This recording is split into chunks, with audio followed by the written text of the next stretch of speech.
And so the biggest point in time was probably Jordan Peterson. Jordan Peterson. And then Elon Musk, which is probably... Elon Musk, the film, my imprisonment. So when people saw my imprisonment, that was 167 million people watched that documentary. Yeah. But Jordan Peterson brought me in from the dark.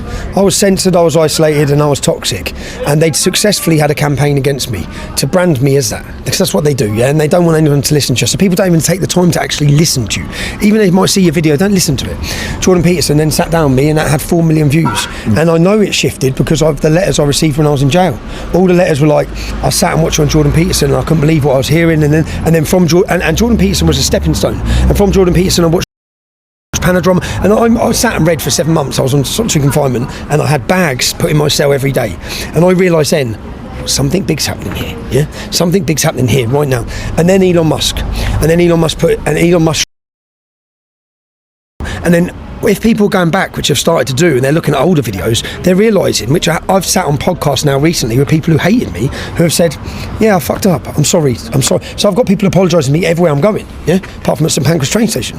Everywhere I'm going, I've got people apologising to me, saying, look, and I'm not, and I've never claimed to be anything I'm not, yeah, and I always say, yeah, of course I've made mistakes. I'm a working class lad from Luton Town, yeah.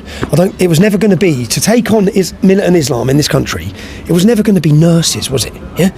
I said, so you've got to take the good with the bad. And I said, but when people make criticisms, I said, I've never been racist, I've never been extreme, I've never been any of those things. I'm just just a normal lad.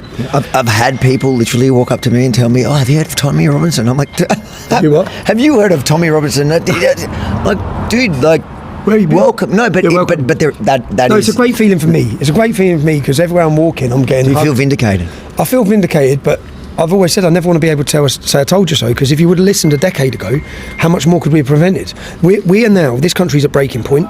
We're at a crossroads, and I believe on Saturday we're going to see the biggest protest in British history. Now that has to put this issue on the map. The issue of mass immigration, the issue of Islamic immigration into this nation, the issue of culture, of identity. But at the same time, have you been to anything like the Kingdom Venture? Have you been to any of the last 4? Oh mate, wait till you see this, bruv. It's a party, it's a festival, it's a wonderful atmosphere. People come to have a joyous time. And you know the last thing that the government want is unity. And we're unifying everyone. Wait to see the diversity of the crowd. All the lies, all the smears, it hasn't worked, which is quite a good place to be, because I just think, look at all the efforts you went to demonise, to slander, to label us. The public haven't bought it, they know you're lying. Speaking of lies, I mean, apologies. Has Piers Morgan said sorry yet? Who's that? Piers Morgan. Oh, that's that dinosaur, isn't it? The irrelevant fucking journalist. People ask me, they want to see the debate. When's that debate happening? Oh, mate, Piers Morgan was pro Black Lives Matter, then he's against Black Lives Matter. Was pro Israel, then he's against Israel. Was pro vaccine, then he's against the vaccine. He doesn't know what he is. And I don't mind talking to someone who I know they believe what they say. But when you sit down with Piers, I think, what do you even believe, Piers? Yeah.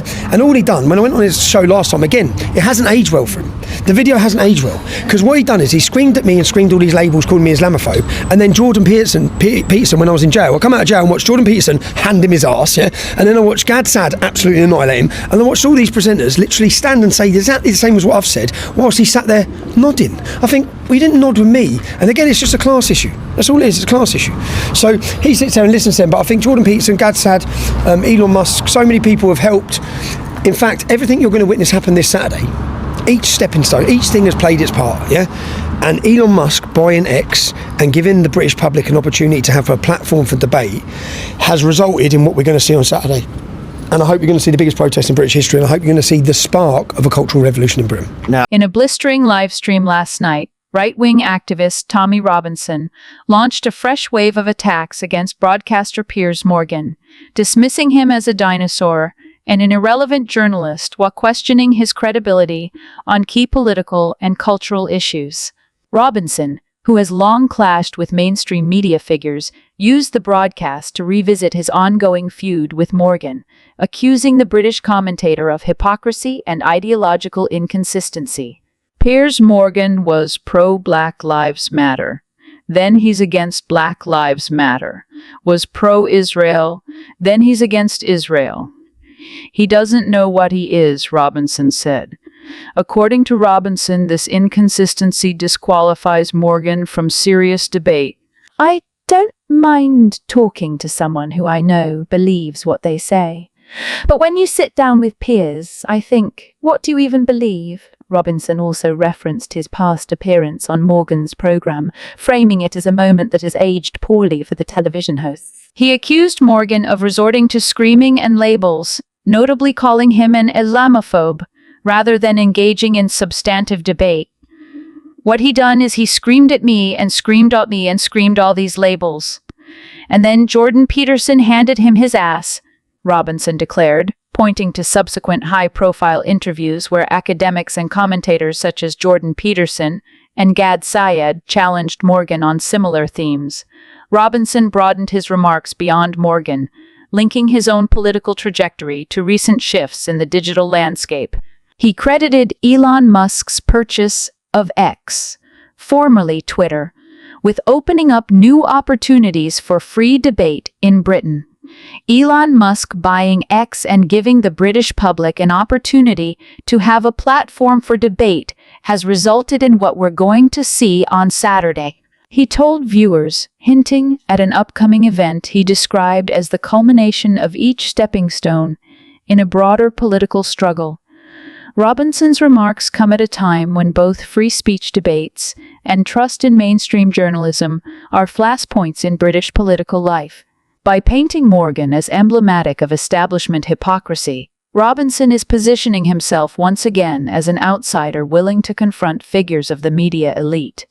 Whether this strategy will resonate beyond his core base remains to be seen. But one thing is clear, Robinson is determined to keep Piers Morgan at the center of his fight with the mainstream press, and in doing so he continues to tap into a wider cultural frustration over credibility, class, and the contested role of the media in public life. Quite simply, the writing was on the wall, and today the writing is on the P45. It seems that way, and it seemed obvious since Monday night when that first birthday album emerged with long pages of messages from Peter Mandelson to his old friend Jeffrey Epstein.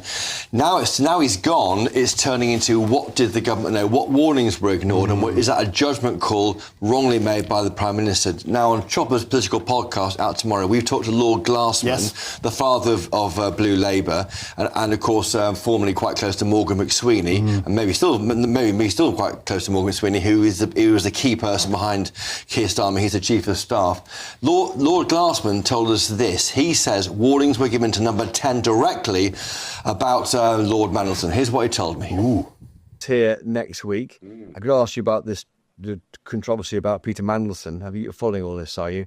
There's new photographs emerged of him with Jeffrey Epstein. Well, this occurred when I was in DC for the inauguration. I obviously had to meet a lot of MAGA people, and they would just show me photographs of Peter Mandelson blowing out the birthday candles with Jeffrey Epstein. I mean, I sent the alarm messages saying, think about this. But he has, he was considered the right man to do the trade deal. As he did. And I think he has done it. So Peter, you warned Number 10 about Peter Mandelson, what was going on in Washington about him? I just told them what people were coming up to me, a Chopper, with their phones like this, go, look at it. And did you warn the PM personally? No, I didn't do that. People around him? Yeah. And they still went ahead. I mean, and now it's, where we sit by the end of this week, we'll wait and see. Yeah, do you think he should go? I mean... I think his job is done. Is done. OK, informal warnings there directly from Lord Glassman to key figures Number 10. That's the first part of the story, Martin.